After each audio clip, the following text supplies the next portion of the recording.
ven estos niños? Están en clase en 1932, en París. Y también estos, por la misma época, en Birmingham, Ámsterdam y Berlín. ¿Se han fijado en los edificios?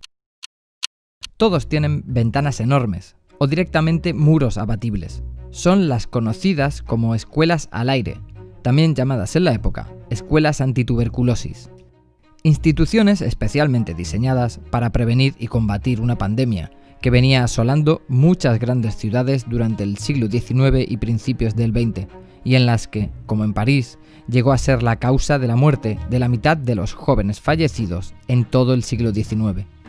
Y es que, durante décadas tras el descubrimiento del bacilo de la enfermedad por Robert Koch, lo único que se supo es que la bacteria era infecciosa, que sobrevivía en los lugares más oscuros y polvorientos, y que el sol y el aire limpio y el reposo mejoraban a los pacientes.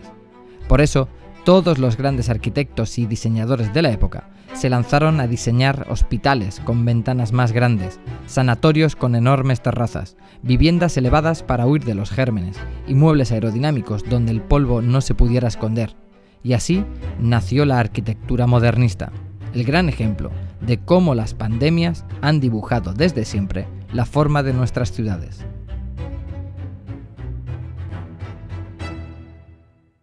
La tuberculosis fue la gran obsesión entre finales del siglo XIX y principios del XX porque costó mucho encontrar la causa de la enfermedad.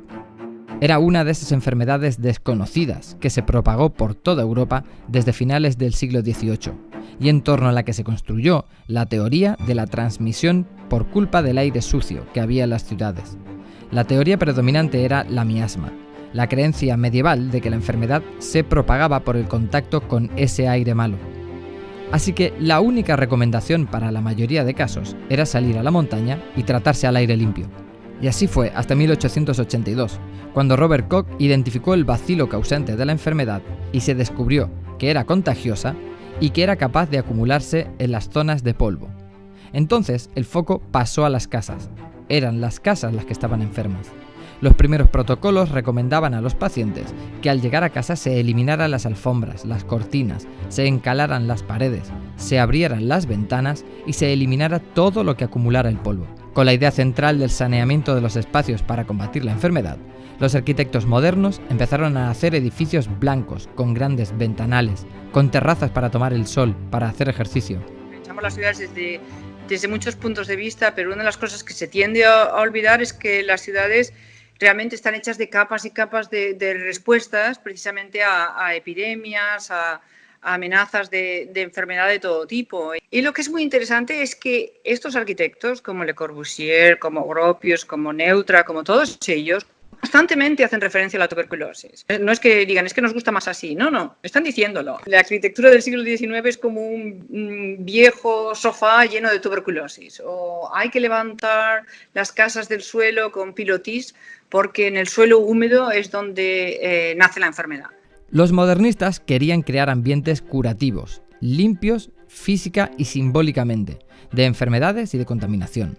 El sanatorio Paimio del finlandés Alvar Aalto se convertiría en el gran referente de las construcciones hospitalarias, con sus edificios repletos de ventanales y terrazas.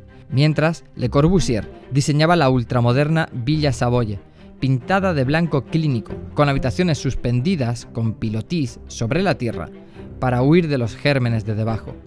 Y dentro de las casas, los muebles fueron los siguientes en sufrir la reforma sanitaria. El polvo alojado en elementos decorativos era un enemigo de la higiene. Los diseños minimalistas reemplazaron la madera tallada y la tapicería. Utilizaron materiales ligeros y lavables en formas aerodinámicas, más fácil de mover para limpiar el polvo y los insectos en los escondites de la oscuridad. Pero si la tuberculosis provocó cambios sustanciales en el diseño de viviendas y edificios, la otra gran pandemia del siglo XIX, el cólera, se tradujo en los grandes cambios urbanos y de planificación de las ciudades. Y es que, como ocurría con la tuberculosis, durante siglos no se creyó en que el cólera se transmitiera, sino que estaba en el aire. Cuando finalmente fue descubierto en Londres que la causa de la epidemia de cólera era un pozo infectado en el centro de Soho, llegarían una serie de reformas legislativas y de infraestructuras sanitarias que no solo tendrían lugar en Londres o en París, sino en las grandes ciudades del siglo XIX.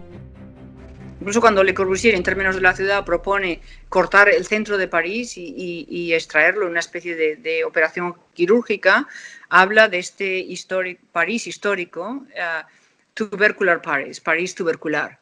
Cuando Le Corbusier llega a Barcelona y también propone un plan de saneamiento, y se llamaban así, de saneamiento del centro de Barcelona, también es así. O sea, él propone mantener las calles más importantes del casco histórico y realmente limpiar detrás y eliminar todos estos densidad urbana donde se transmitía la tuberculosis. Con los años y el avance de la ciencia médica, llegaron versiones más avanzadas de antibióticos y antivirales, y el uso de la arquitectura para tratar las enfermedades infecciosas disminuyó. Pero hoy, con la pandemia del COVID-19, el mundo ha vuelto a sentirse tuberculoso en cierto modo. Los hospitales no estaban pensados para soportar la enorme avalancha de enfermos, ni diseñados para tratar enfermedades de tan alto contagio. A la población se le ha pedido que cambie de ambiente, se le ha pedido que se quede dentro, en sus casas, y ha trasladado la oficina al hogar, que no estaba preparada para ello. Y con la llegada de la nueva normalidad y el distanciamiento social, todos los espacios públicos se tienen que adaptar para ser más preventivos e higiénicos. Sin vacuna todavía a la vista, la arquitectura y el urbanismo vuelven a tomar el protagonismo en la lucha contra una pandemia. ¿Cuánto cambiará de una forma permanente? Depende también de cuánto tarde esta situación. Si nos liberamos de esto pronto, pues seguramente no tendrá tanta repercusión. Si realmente dura más, entonces sí que nos habrá impactado de una manera importante.